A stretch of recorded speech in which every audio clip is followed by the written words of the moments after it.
네, 오늘 함께해 주실 전문가분 소개해 드립니다. 오늘 JYP홀딩스의 김광섭 이사님과 함께 할게요. 두 분 안녕하세요. 네, 안녕하십니까.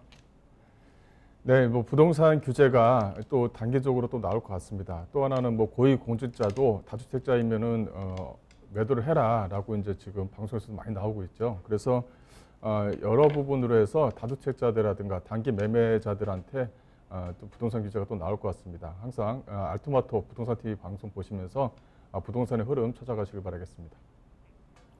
네, 오늘 김광섭 이사님과 함께 그 부동산의 흐름을 찾아가는 다양한 정보들 전해드리겠습니다. 자, 먼저 첫 순서 이슈 시그널부터 출발할 텐데요. 부동산 시장의 흐름을 읽을 수 있도록 다양한 이슈 짚어드리는 시간입니다. 자, 이사님 오늘은 어떤 내용 살펴볼까요? 네, 요새 지금 이슈가 되고 있는 재건축, 이 초과이익 환수에 대한 부분에 대해서 좀 고민 상담이 좀 많이 오고 있는데요. 그거에 대해서 좀 정리를 좀 해봤습니다. 영상을 보시면서 보도록 하겠습니다.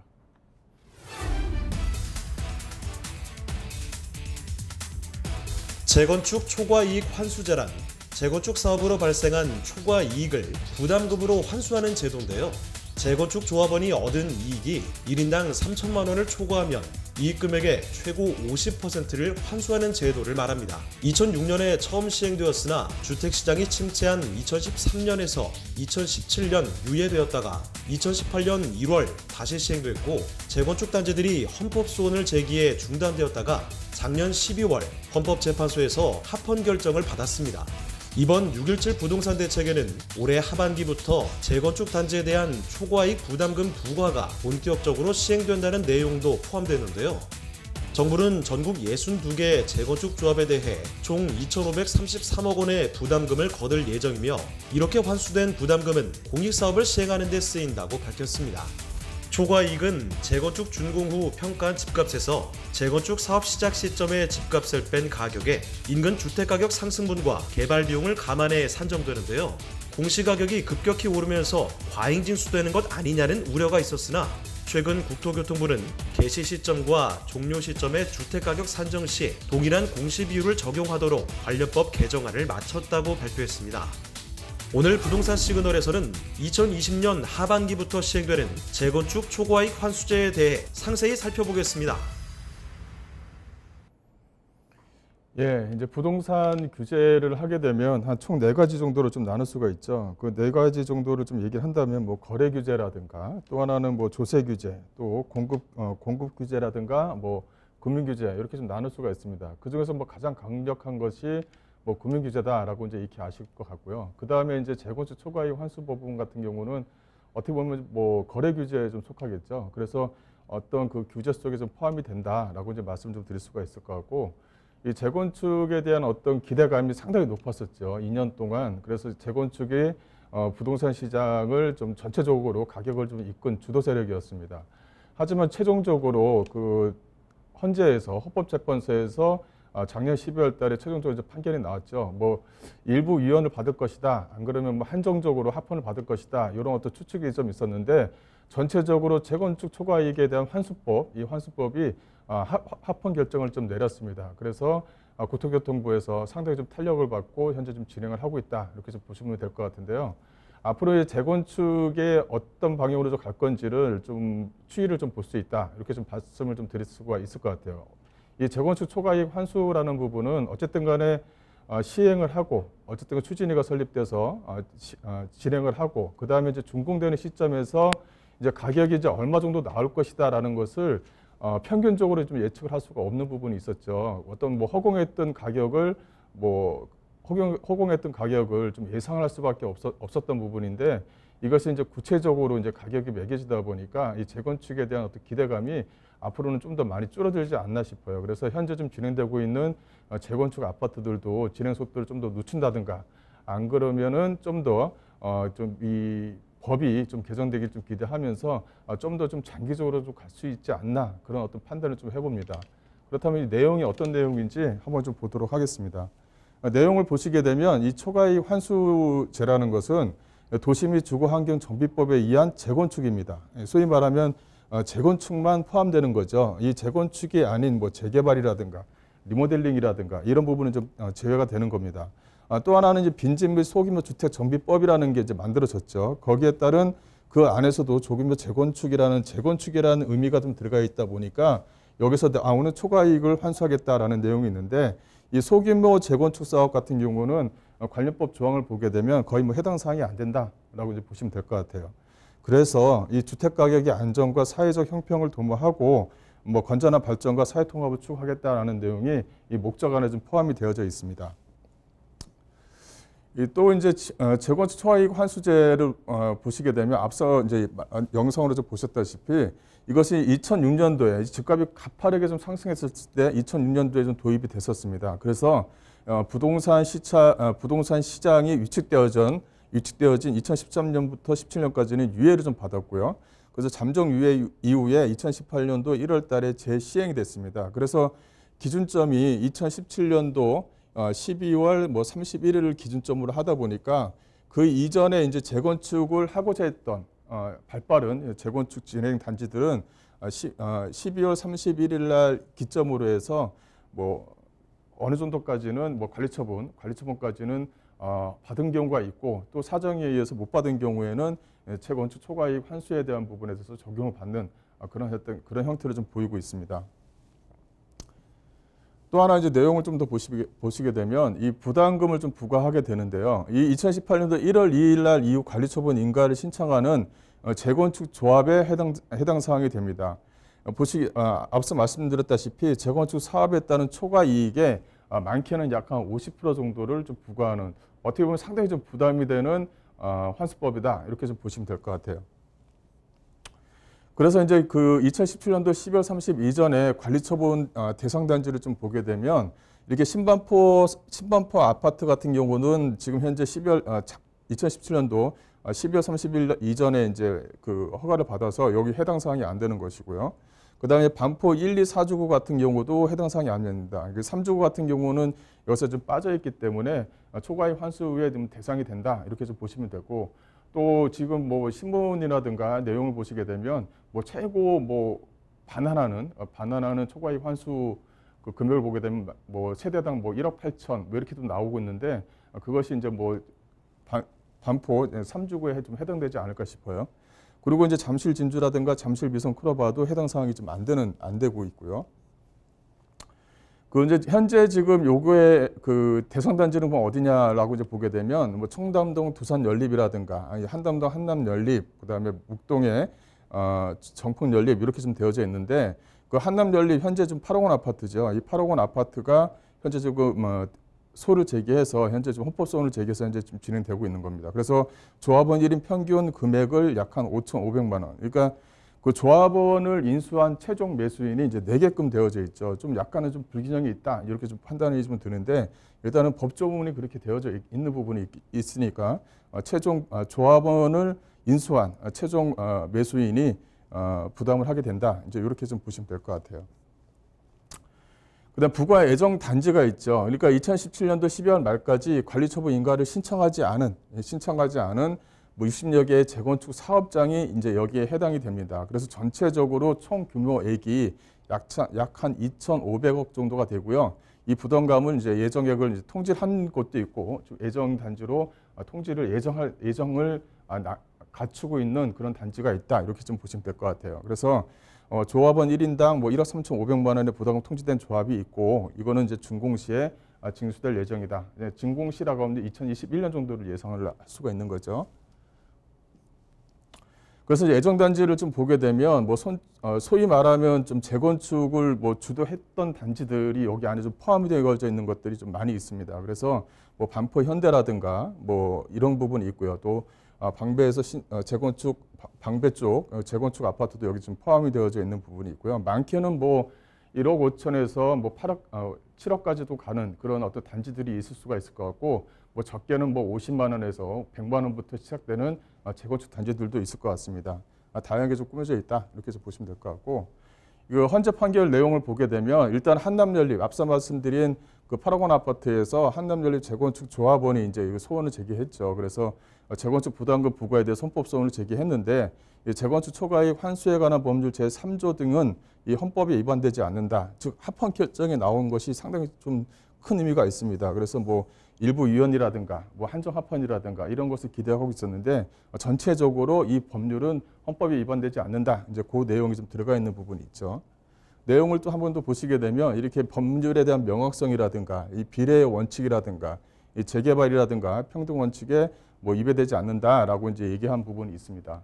그래서 지금 현재 뭐 국토교통부에서 그래도 그 사업 초기 단계, 그러니까 추진위 설립 단계의 공시가격과 준공시의 그 분양 가격 상당히 좀 갭차가 상당히 크겠죠.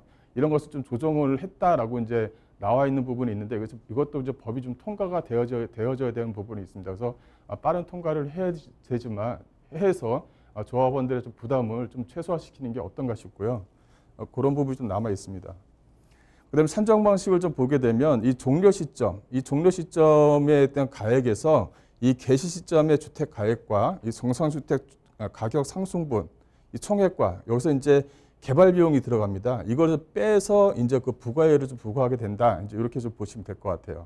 그러니까 앞서 말씀드린 대로 종료 시점 하게 되면 뭐 이제 입주, 그러니까 준공 시에 이제 가격을 말씀드리는 거죠. 그래서 이런 어떤 이렇게 해서 재건축 부담금이 만들어진다라고 이제 보시면 될 것 같고 내용을 좀 보시게 되면 그렇다면 개시 시점의 주택 가격이 뭔가 이제 보시게 되면요. 개시 시점의 공시주택 가격 총액에서 이 공시 기준일로부터 개신 시점까지 정생주택 가격의 상승분을 반영한 금액이다. 이제 이렇게 좀 되어져 있어요. 그래서 요게 이제 그 내용을 좀 뜯어보게 되면 뭐 조합 설립 인가 1회부터의 공시 가격이 아니라 이 추진이 설립됐을 때부터의 그 가격을 좀 얘기하는 것 같습니다. 그런 부분이 있고요.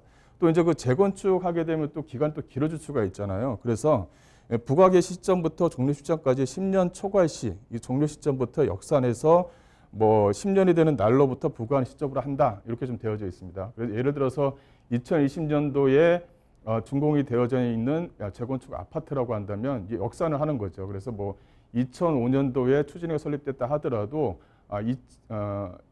2020년부터 역산해서 10년이니까 2011년도가 되죠. 그 2011년도를 기점으로 해서 개시 시점 주택가액을 매기겠다. 이 내용이 좀 들어가 있는 거고요.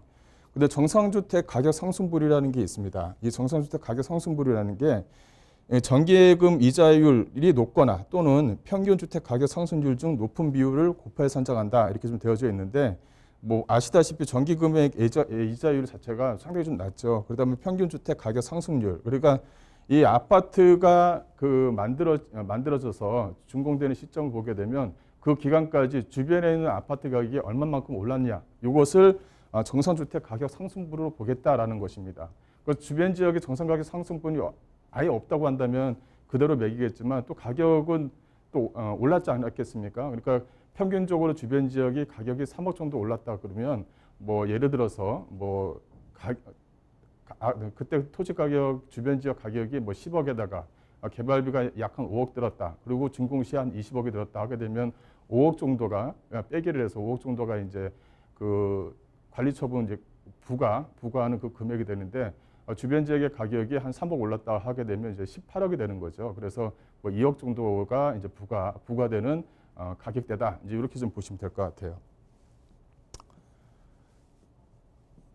또 이제 그 개발 비용이 좀 들어갑니다. 이 공사비라든가 설계 관리비, 제세 공과금, 이 조합 운영비가 다 들어간다. 그래서 개발 비용은 뺀다. 이제 이렇게 되어져 있는데 앞으로 이 재건축 초과 이익 이 부분이 지속적으로 유지가 된다 그러면 이 개발 비용, 즉 비용에서 좀 빼야 되는 부분이 있기 때문에 앞으로 이 아파트, 소위 말하면은 단지가 큰 아파트뿐만이 아니라 이 세대가 좀 약간 적은 아파트라 하더라도 상당히 좀 많은 편의시설들이 좀 들어갈 수가 있는 여지가 있다. 어떻게 보면 좀 이점이 있다. 이렇게 좀 보시면 될 것 같고 그래서 이제 뭐 아주 그냥 세련되게 지금 같은 경우는 그 대형 아파트에 그 대형 건설사가 짓는다 하더라도 거의 비슷하지 않습니까? 그렇다면 재건축 아파트에 대한 개발 비용을 좀 더 축소시키기 위해서라도 대형 건설사가 짓는 똑같은 아파트를 하더라도 내부적으로라든가 외부적으로 상당히 차별을 두고 좀 진행할 수 있는 그런 어떤 아파트가 좀 나오지 않을까 싶어요. 그다음에 종료 시점에 대한 주택 가격을 보시게 되면 이 조합원 분양 가격입니다. 이게 준공 시점 시 이제 조합원 분양 가격이라든가 또 일반 분양분에 대한 주택 가격이라든가 이거를 보고 종료 시점 주택 가격을 매기겠다는 것이고 부과율을 보시게 되면 조합원 평균 이익에 따라서 50%까지 누진 적용을 합니다. 그래서 조합원 1인당 약 한 3천만 원 정도는 면제해주고 이제 뭐 1억 1천만 원이 초과되면 1억 1천만 원 이상을 걷어들여서 거기서 50%까지 부과하는 그런 어떤 제도를 이제 보이고 있다라고 이제 말씀드릴 수가 있을 것 같고요. 내용을 좀 보시게 되면 이렇게 3천만 원 초과해서 5천만 원 이하가 되면 3천만 원 초과 금액의 10%, 그다음에 조합원 수가 되죠. 그래서 예를 들어서 5천만 원이 됐다. 그러면 이제 한 2천만 원이 이제 그 초과가 된 금액이고 2천만 원에서 이제 10% 하게 되면 한 200만 원 정도가 되는 겁니다. 그리고 5천만 원 초과해서 7천만 원 이하 하게 되면 200만 원에서 5천만 원 초과 금액의 20%, 그다음에 조합원 수 그를 되겠는데 예를 들어서 뭐 7천만 원 하게 되면 20%가 되니까 400만 원이 되겠죠. 이렇게 이제 계속적으로 가격이 올라갑니다. 그래서 1억 1천만 원이 초과되면 2천만 원 더하기 1억 1천만 원 초과 금액의 50%를 부과하기 때문에 상당히 좀 액수가 좀 크다. 이런 것들이 좀 부담이 된다라는 내용이 있는 거죠. 그래서 이제 부동산에 미치는 영향을 부동산에 미치는 영향을 보게 되면 이 재건축이 앞으로 좀 위축될 여지는 있습니다. 그래서 이 현실적으로 좀 부담감이 좀 증가하는 것이 이제 눈에 보였기 때문에 과거에는 재건축 아파트에 대한 조합원가를 인수하셨을 때 이 초과이익 환수라는 부분은 있었지만 그때 이거를 좀 적극적으로 얘기를 해주는 주변 분들이 아마 없었겠죠. 그래서 왜냐하면 이것이 뭐 현실적으로 부담되는 금액이 아니었었기 때문에 그래서 가상의 금액, 소위 말하면 가상의 금액이지 않습니까? 이게 현실적으로 이제 부과가 돼서 현재 좀 눈에 보이는 이제 세 부담이 됐기 때문에 재건축에서는 크게 위축이 될 것 같고요. 오히려 여기서 이제 나오는 것들이 있죠. 이제 한국 부동산 항상 하나를 누르게 되면 어딘가는 이 튑니다. 그래서 유동자금 자체가 모여 있다가 누르게 되면은 또 다른 쪽으로 또 유동자금이 좀 몰리게 되거든요. 그래서 재개발이라든가 리모델링 지역에 가격 상승 여지가 있다. 근데 리모델링 같은 경우가 재개발과 비교한다 그러면 리모델링은 어떻게 보면 좀 아직까지는 크게 뭐 기대치가 좀 많지가 않죠. 그래서 이 유동자금 자체가 이 재개발 지역으로 좀 몰릴 가능성이 상당히 좀 많다라고 이제 보시면 될 것 같아요. 그다음에 이제 기존에 이제 재건축 사업 진행 속도가 좀 상당히 좀 늦춰질 수가 있는 거죠. 왜냐하면은 그 재건축에 대한 기대감이 낮은 주변 지역 또 이제 가격 상승이 주변 지역의 아파트 가격을 또 상승시키게 되면 또 그만큼의 또 초과이익 환수에 대한 부담금이 좀 줄어들기 때문에 어쨌든 간에 진행 속도를 좀 줄이지 않을까. 이렇게 줄이게 되면은 안에 들어가는 이제 임대 아파트를 용적률을 상향시켜주면서 최고 한 20%까지는 임대 아파트로 넣게 되는데 그런 부분이 이제 늦춰지게 되는 부분이 있죠. 그래서 서울이라든가 이 수도권 지역의 임대 아파트, 즉 분양되는 아파트에 대한 비율 자체가 좀 적어질 수가 있습니다. 그래서 이걸 단기적으로 어떻게 극복할 것이냐, 이것도 이제 숙제로 남아 있죠. 왜냐하면 이렇게 이제 임대 아파트에 대한 기대감, 아니면 아파트가 어느 시기에 이제 지어질 것은 어떤 기대감이 있었는데 이런 것이 사그라들게 되면은 또 주변 지역의 또 기존에 있는 아파트에 대한 가격이 또 상승할 수 있는 여지가 또 살아있는 거거든요. 그래서 이런 것을 또 어떻게 규제할 것인가라는 것이 좀 남아있는 부분이 있습니다.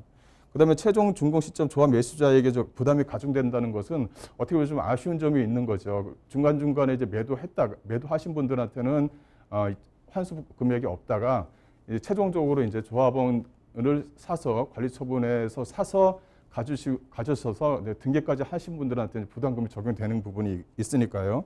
그다음에 서울 지역의 단기 공급부이 부족돼서 기존 아파트 가격이 좀 상승할 염려는 좀 있는 겁니다. 이렇게 계속적으로 지금 그 규제가 좀 들어가고 있고 어쨌든 간에 재건축 아파트가 기존에 2년 동안에 그 아파트 주도를 상승을 유지시켰다고 한다면 이제 현실화가 됐던 부분이 있기 때문에요. 여기에 대한 재건축에 대한 기대감은 많이 좀 사그라질 것 같습니다. 그래서 앞으로 재건축 아파트를 하셨을 때는 이 초과이익이 나오는 이 환수에 대한 부분이 얼마 정도가 되는지를 이제는 좀 확인해 보시고 좀 진행을 하셔야 될 부분이 좀 생긴 것 같습니다. 여기까지 좀 해드리겠습니다.